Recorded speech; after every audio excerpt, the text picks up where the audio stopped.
जैसे अगर कोई मसीह जीवन में आके बिना बपतिस्मा लिए मर जाता है तो क्या वो स्वर्ग जा सकता है? हम कैसे पता करें कि पवित्र आत्मा हमारे अंदर वास करता है? सर, जो बीमारियां आती है वो परमेश्वर की ओर से आती है। यदि आप विश्वास में आगे बढ़ना चाहते हैं तो हमारे channel Hindi Bible message and prayer centre को सब्सक्राइब करें, क्योंकि यहाँ पर हम आपको सुबह शाम वचन, प्रार्थना और गवाही के द्वारा उत्साहित करते हैं। यदि आप प्रार्थना नहीं कर पाते और मन में बहुत से सवाल हैं, तो आप हमारे प्रेयर सेंटर में कॉल करके प्रार्थना करवा सकते हैं। धन्यवाद। आज का जो बाइबल अध्ययन टॉपिक है हमारा, वो है मरकुस रचित सुसमाचार। उसका एक अध्याय हम सब लोग निकालेंगे और 9 पद से 13 पद तक हम लोग बाइबल अध्ययन करेंगे, इसको डिस्कस करेंगे। और इसमें कुछ बातें जो आपकी समझ नहीं आ रही हैं या फिर आपके मन में कोई सवाल है तो आप पूछ सकते हैं। मैं भी कोशिश करूंगा उन सवालों के उत्तर देने की, ताकि हम इस पैसेज को बहुत अच्छे से समझ पाएं। तो एक एक पद करके हम लोग समझने की कोशिश करेंगे। तो 9 पद मैं पढ़ रहा हूं। इस प्रकार से लिखा है कि उन दिनों में यीशु ने गलील के नासरत से आकर यरदन में यूहन्ना से बपतिस्मा लिया। तो ये उस समय की बात है जब यीशु मसीह ने यूहन्ना के पास आकर बपतिस्मा लिया। तो आपको समझ आता है यहाँ तक की कहानी यीशु मसीह के बारे में। आपके मन में यदि सवाल है इस वचन के प्रति तो आप पूछ सकते हैं। सर, मेरा सवाल है कि हम अपने मसीह जीवन काल में कितनी बार हम बपतिस्मा ले सकते हैं? अच्छा, जैसे यहाँ पर यीशु ने यूहन्ना से बपतिस्मा लिया, आप कहना चाह रहे हैं कि हम मसीह लोग एक बार में जीवन काल में, मसीह जीवन में हम कितनी बार बपतिस्मा ले सकते हैं? देखिए, बपतिस्मा तो एक ही है और मैं सोचता हूं कि आपको एक ही बार बपतिस्मा लेना है, यीशु का बपतिस्मा। केवल एक ही बार लेने की आवश्यकता है, आपको बार बार बपतिस्मा लेने की आवश्यकता नहीं है। सर, एक सवाल जो मेरे मन में आया कि यीशु मसीह परमेश्वर के पुत्र हैं और वो मतलब पूर्ण परमेश्वर भी हैं, तो उन्हें क्या जरूरत पड़ी यूहन्ना से बपतिस्मा लेने की? जी, बहुत अच्छा सवाल है, क्योंकि जो यूहन्ना से बपतिस्मा लिया करते थे, यूहन्ना क्या कहता है? मन फिराओ, मीन्स पाप से छुटकारे के लिए, वो पापों की क्षमा के लिए बपतिस्मा लिया करते थे। लेकिन यीशु तो परमेश्वर है, यीशु स्वयं पवित्र है, तो यीशु ने तो कभी पाप किया ही नहीं, लिखा है निर्दोष है। तो यीशु को क्यों जरूरत पड़ी बपतिस्मा लेने की? वो इसलिए क्योंकि यीशु मनुष्य स्वरूप में थे, 100% परमेश्वर भी हैं लेकिन 100% मनुष्य भी हैं। हालांकि यीशु परमेश्वर के पुत्र हैं, सब कुछ हैं, लेकिन वो मनुष्य स्वरूप में भी हैं। और मनुष्यों के लिए यूहन्ना एक मार्ग तैयार करने के लिए आया, जो उस मार्ग से होकर जाएगा उस समय के हिसाब से। तो मैं सोचता हूँ कि इसलिए यीशु को उस रीति को पूरा करना था जो ठहराया गया था यूहन्ना के द्वारा, और तब यीशु ने यूहन्ना का बपतिस्मा लिया। या फिर एक और मैं ऐड करना चाहूँगा, जैसे हम लोग आज की डेट में देखते हैं गुरु शिष्य या फिर आत्मिक पिता के बारे में हम लोग सुनते हैं। तो यहाँ पर हम ये तो नहीं कह रहे हैं कि यीशु के आत्मिक पिता थे यूहन्ना, पर लेकिन एक अथॉरिटी बपतिस्मा देने से यीशु को मिनिस्ट्री करने की एक अथॉरिटी मैं सोचता हूँ कि यूहन्ना के द्वारा मिली इस बपतिस्मा लेने से। और वो एक रीति थी जो यीशु को भी पूरा करना आवश्यक था। यीशु स्वयं इस बात को कहते हैं, जब यूहन्ना मना करता है कि नहीं मैं तुझे बपतिस्मा नहीं दूंगा, तो यीशु कहता है कि नहीं, इस रीति को पूरा होने दे, ऐसे ही होने दे जैसा चल रहा है। तो ये क्या इसका मतलब हम ये भी समझ सकते हैं कि जब यीशु मसीह ने बपतिस्म लिया, मतलब कि उन्होंने रीति को पूरा किया, तो जैसे कुछ लोग आज कहते हैं बपतिस्म जरूरी नहीं है, कि लो ना लो, मन में विश्वास होना चाहिए, तो ये किस हद तक सच्चाई है? क्योंकि यीशु मसीह ही हमें सिखा रहे हैं कि वो रीति पूरा करना जरूरी है। देखिए, एक शिष्य का काम होता है अपने गुरु को फॉलो करना, ठीक है। तर्क वितर्क बहुत से हो सकते हैं, लेकिन जो रियल में डिसाइपल है, जो शिष्य है, उसका काम है अपने गुरु को फॉलो करना। तो हमारे गुरु ने, मैं गुरु शब्द यूज कर रहा हूं, हमारे परमेश्वर ने, हमारे प्रभु यीशु मसीह ने, हमारे उद्धारकर्ता ने जो कुछ किया है वो हमें भी करना है। यदि उन्होंने बपतिस्मा लिया और उन्होंने कहा भी है, यीशु मसीह की वो आज्ञा है कि पिता पुत्र पवित्र आत्मा के नाम से बपतिस्मा दो, तो वो हमें फॉलो करना बहुत ही आवश्यक हो जाता है। अपने गुरु की आज्ञा को, अपने उद्धारकर्ता की आज्ञा को, अपने ईश्वर की आज्ञा को पूरा करना एक चेले के लिए बहुत ही आवश्यक है, तभी वो चेला है। तो मैं सोचता हूँ इसलिए हमें इस आज्ञा को पूरा करना जरूरी है। सर मेरा सवाल ये है कि जैसे अगर कोई मसीह जीवन में आके बिना बपतिस्मा लिए मर जाता है तो क्या वो स्वर्ग जा सकता है? ये भी बहुत अच्छा सवाल है। देखिए, बाइबल में हम एक उदाहरण तो पढ़ते हैं जो बिना बपतिस्मा लिए प्रभु यीशु मसीह के साथ में, वो डाकू के विषय में हम लोग पढ़ते हैं, लेकिन बाकी जगह पर हम लोग नहीं देखते। और फिर मैंने कहा कि यीशु की आज्ञा है, उसे हमें पूरा करना जरूरी है। स्वर्ग जाने के लिए प्रभु यीशु मसीह को उद्धारकर्ता के रूप में ग्रहण करना जरूरी है, पापों की क्षमा पाना जरूरी है, और जो बपतिस्मा है वो प्रभु की आज्ञा है हमारे लिए, वो हमें पूरा करना जरूरी है। सर मेरा एक सवाल था, जैसे अभी बहुत से लोग ऑनलाइन के माध्यम से यीशु मसीह को जानते हैं। आपने अभी कहा कि एक आत्मिक गुरु होता है, जैसे यूहन्ना को बताया आपने कि उसने यीशु मसीह को बपतिस्मा दिया, जिस कारण उसका सेवा प्रारंभ हुई। पर ऐसी दूर दराज जगह होती हैं जो यूट्यूब के माध्यम से या किसी अन्य सोशल मीडिया के माध्यम से मसीह को जानते हैं, तो अगर वो किसके हाथ से बपतिस्मा ले?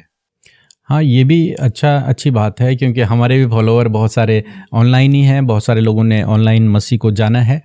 देखिए, वो अपने पास कहीं भी किसी प्रभु के द्वारा नियुक्त किए गए सेवक के पास जाकर बपतिस्मा ले सकते हैं।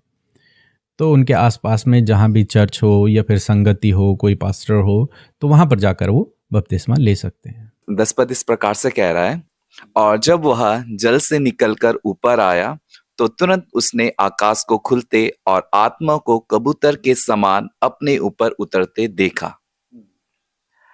सर मेरे इसमें एक सवाल था, जैसे यहाँ पे लिखाया गया है कि आत्मा को कबूतर के समान देखा, मतलब फिजिकल रूप में।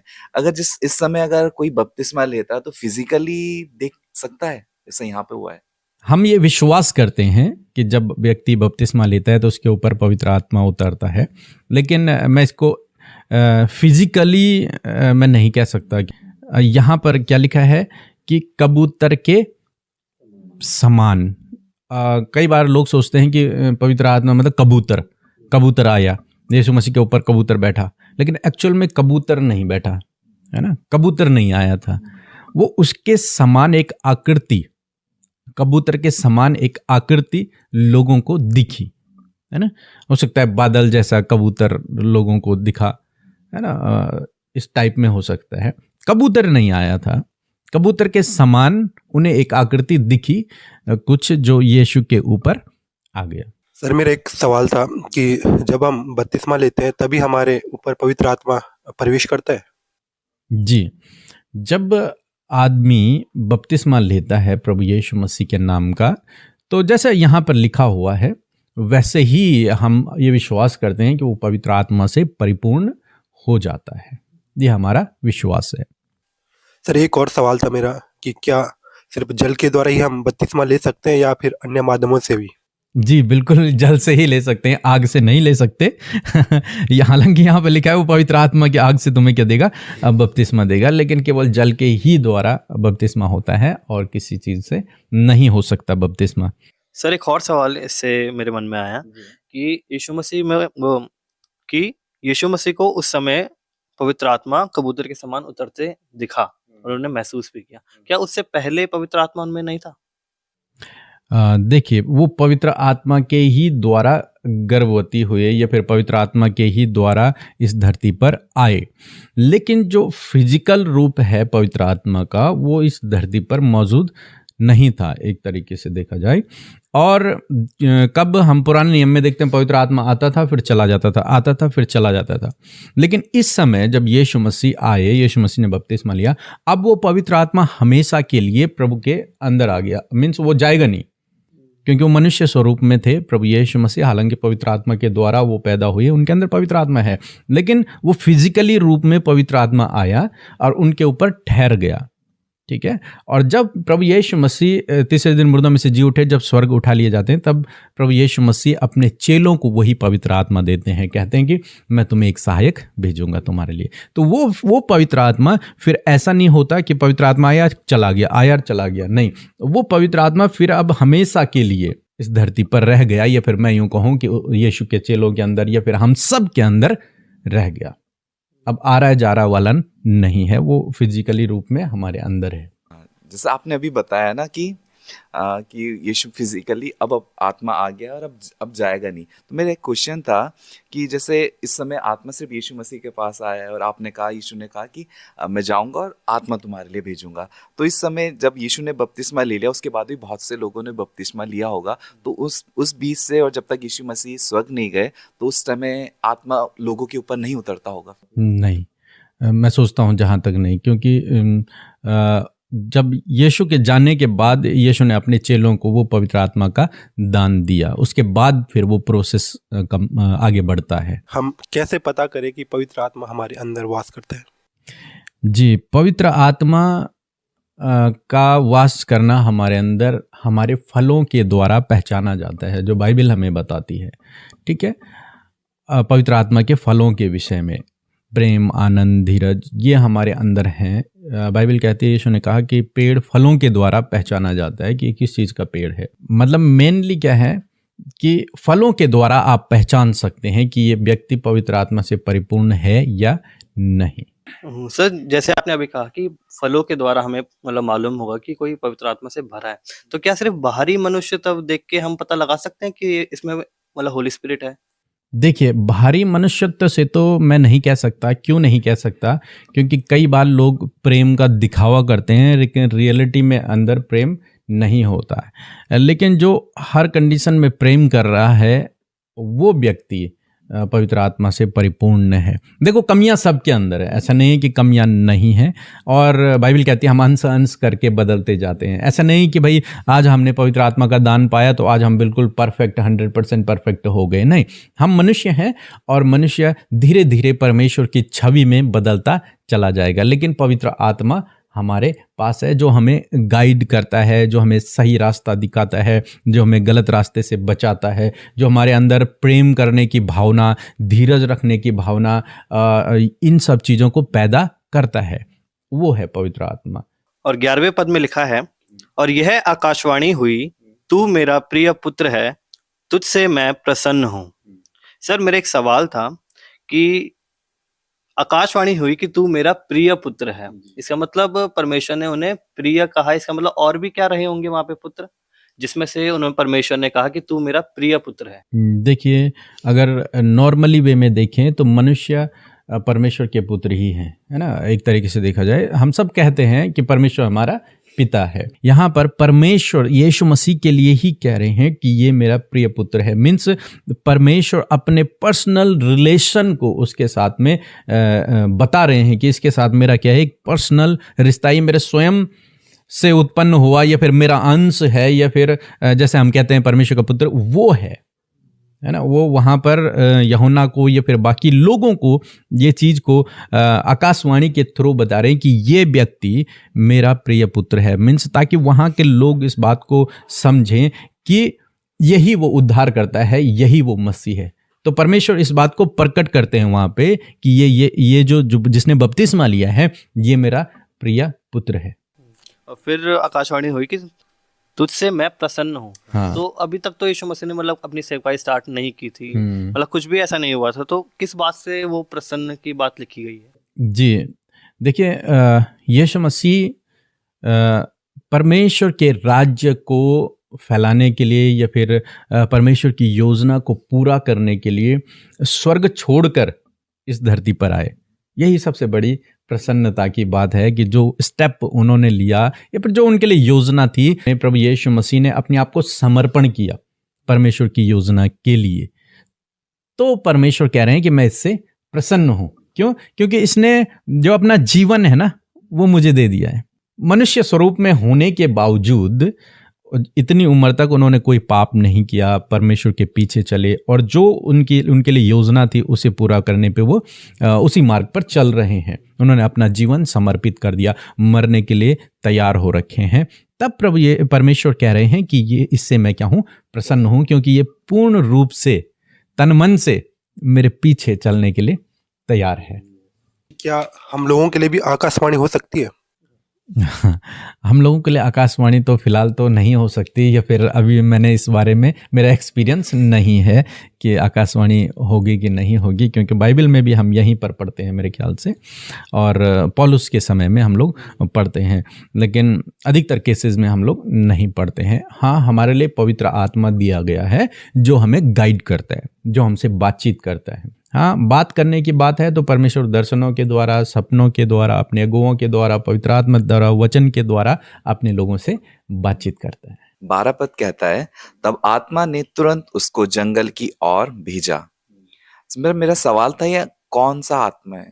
ये वही होली स्पिरिट है जो प्रभु के ऊपर अभी उतरा है। 13 पद में लिखा है, जंगल में 40 दिन तक शैतान ने उसकी परीक्षा की और वह वन पशुओं के साथ रहा और स्वर्गदूत उसकी सेवा करते रहे। सो मेरा एक सवाल था कि क्या पवित्र आत्मा ही यीशु मसीह को शैतान की परीक्षा के लिए जंगल में भेजते हैं? देखिए, यहाँ पर दो बातें हैं जो मैं अपना पर्सनल व्यू यहाँ पे रख रहा हूँ। दो थॉट्स हैं। एक थॉट ये कह रहा है कि पवित्र आत्मा यीशु को जंगल में ले गया। अब किस काम के लिए ले गया, और वो मैं एक्सप्लेन करने की कोशिश करूंगा कि यीशु मसीह उसके बाद वहाँ 40 दिन उपवास, प्रार्थना और मेडिटेशन में रहे। मीन्स परमेश्वर के वचन पर अध्ययन करते रहे 40 दिनों तक, जो परमेश्वर उनसे बातचीत करते और जो वचन पे वो मनन कर रहे थे, प्रार्थना कर रहे थे, उपवास कर रहे थे, परमेश्वर के साथ में समय व्यतीत कर रहे थे, या फिर जो मिनिस्ट्री वो आगे करने वाले हैं उसके लिए अपने आप को तैयार कर रहे थे, अपना जीवन समर्पित कर रहे थे, इन सब बातों को वहाँ कर रहे थे।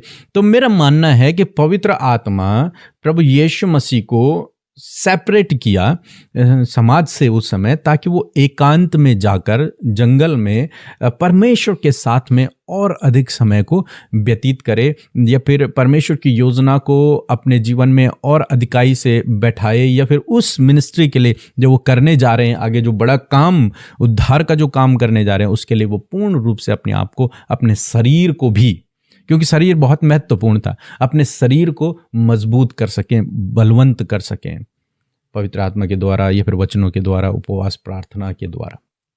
तो एक तो ये कारण है। दूसरी जो बात है, मेरा मानना है कि ताकि पवित्र आत्मा जंगल में लेके गया ताकि प्रभु यीशु मसीह पहले ही, मिनिस्ट्री के शुरुआत होने से पहले ही उस दुष्ट को हरा दे, उस दुष्ट को हरा कर उसे ये एहसास दिला दे कि उसके दिन अब आ गए हैं, दिन नज़दीक है, वो हार गया है और उद्धारकर्ता ने इस धरती पर जन्म ले लिया है, वो मसीह आ चुका है। वो शैतान भी इस बात को समझ जाए, वो हार जाए पहले ही।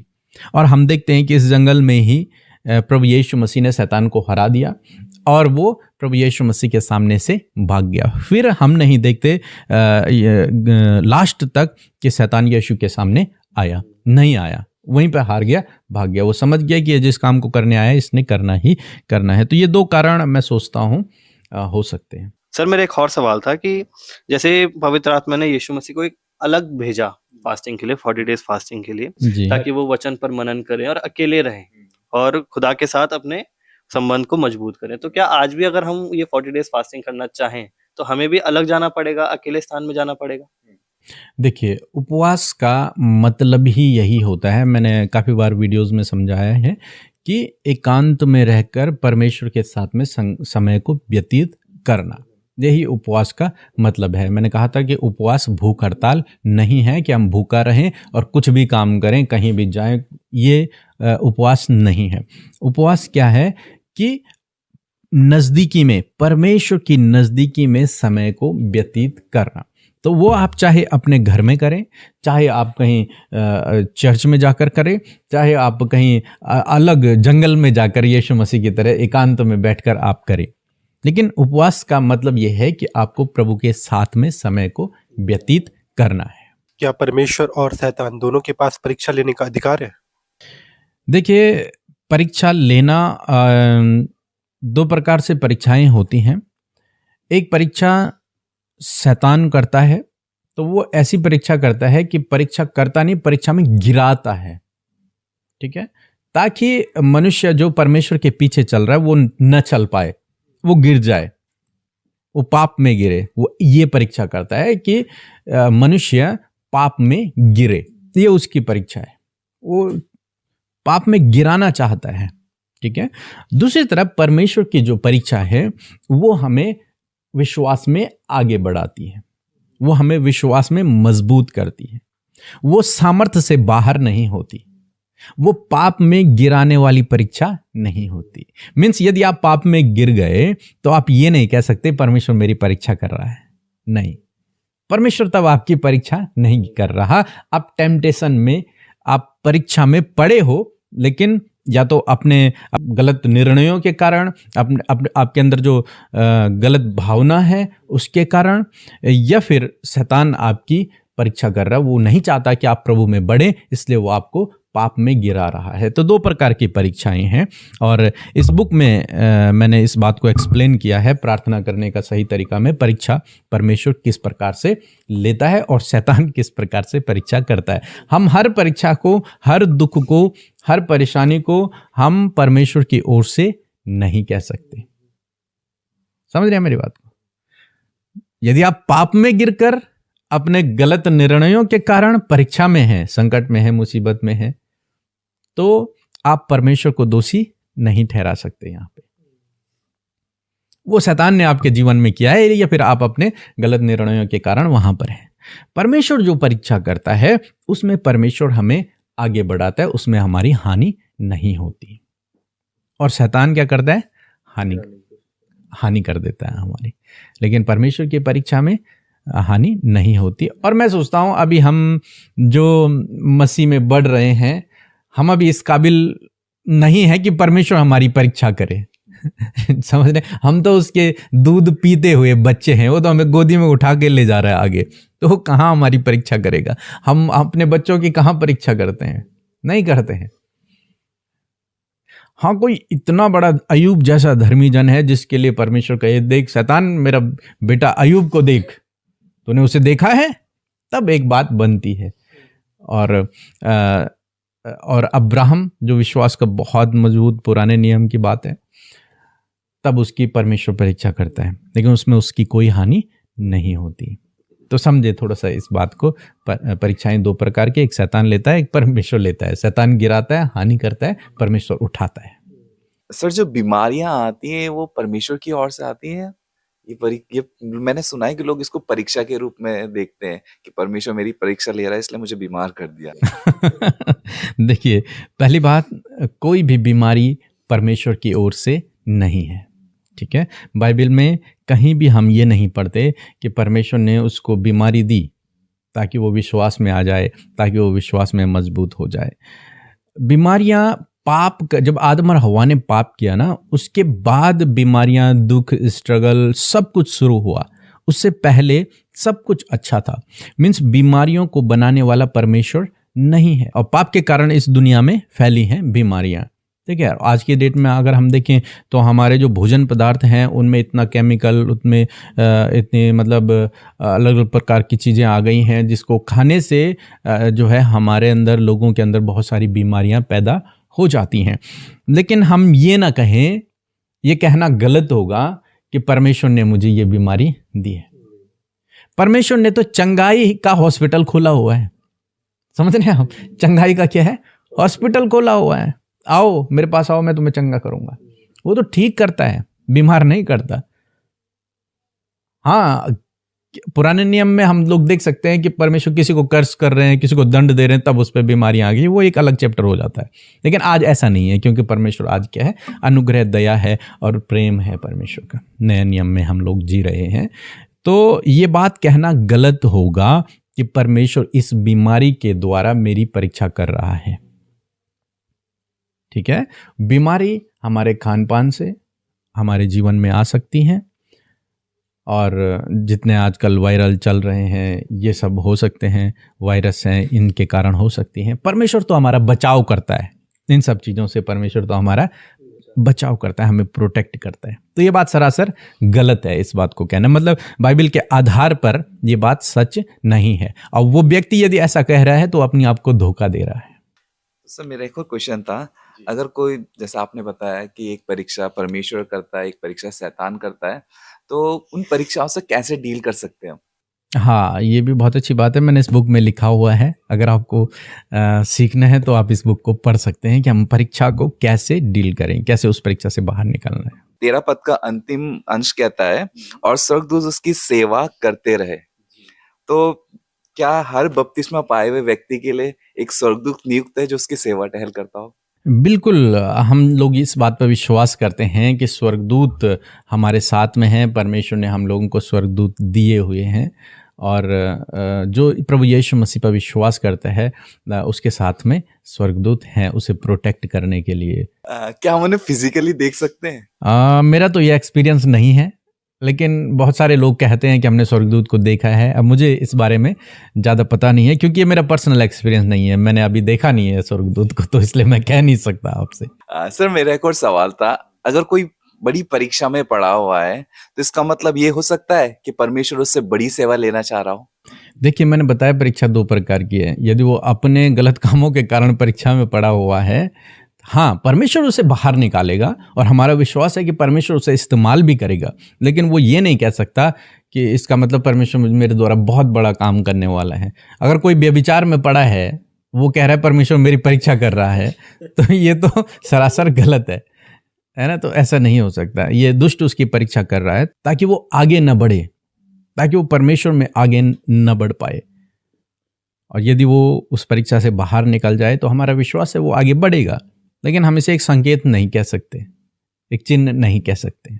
सर एक सवाल और था मेरा, कि जैसे हमने यह अध्याय पढ़ा अभी, तो हमने एक पैटर्न को देखा कि यीशु मसीह ने बैप्टिज्म लिया, फिर होली स्पिरिट उन पर उतरा, और फिर आत्मा के द्वारा वो जंगल में भेजे गए और उनकी वहां पे परीक्षा हुई। तो क्या एक मसीह जीवन में भी ये आज होता है कि हम पहले विश्वास में आते हैं और बैप्टिज्म लेने के बाद जब हमने होली स्पिरिट पाया, तो क्या हमें परीक्षा में पढ़ना तय है, या फिर ये तब की बात है जब हमारे द्वारा कोई बड़ी मिनिस्ट्री होने वाली हो या बड़ा कार्य होने वाला हो, तभी शैतान हमारी परीक्षा करेगा? देखिए, यहाँ पर यीशु मसीह के जीवन में ऐसा हुआ, लेकिन जरूरी नहीं है कि ये सबके जीवन में हो, ठीक है। और देखो, यीशु मसीह के पीछे चलने में परीक्षाएं, रुकावटें, बाधाएं तो आती हैं, हम मना नहीं कर रहे इस बात के लिए, आती हैं, है ना। क्योंकि शैतान नहीं चाहता कि हम लोग विश्वास में बढ़ें, प्रभु के नज़दीकी में बढ़ें, नहीं चाहता, इसलिए वो कुछ रुकावटें, बाधाएं जीवन में उत्पन्न करता है, परीक्षाओं में गिरा देता है लोगों को। लेकिन इस पैटर्न को हम 100% नहीं मान सकते कि भाई जब मैं बपतिस्मा लूँगा, पवित्र आत्मा आएगा, फिर मेरी परीक्षा होगी, फिर मैं बड़ा काम करूँगा।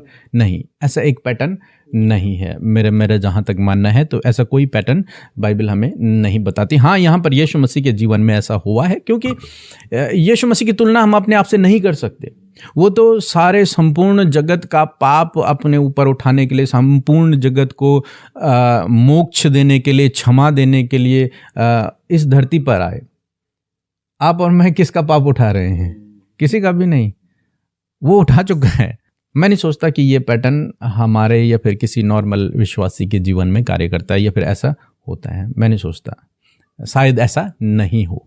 सो मैं आशा करता हूँ कि आप लोगों को समझ आया होगा और बहुत अच्छा आप लोगों को लगा होगा। इसमें बहुत सी बातें मैंने भी सीखी हैं, आप लोगों को सीखने को मिली है। सो थैंक यू आप सब लोगों के लिए। और नेक्स्ट वेडनेसडे को हम फिर से बैठेंगे और फिर से इसी प्रकार से हम इससे आगे का अध्ययन करने की कोशिश करेंगे। So thank you.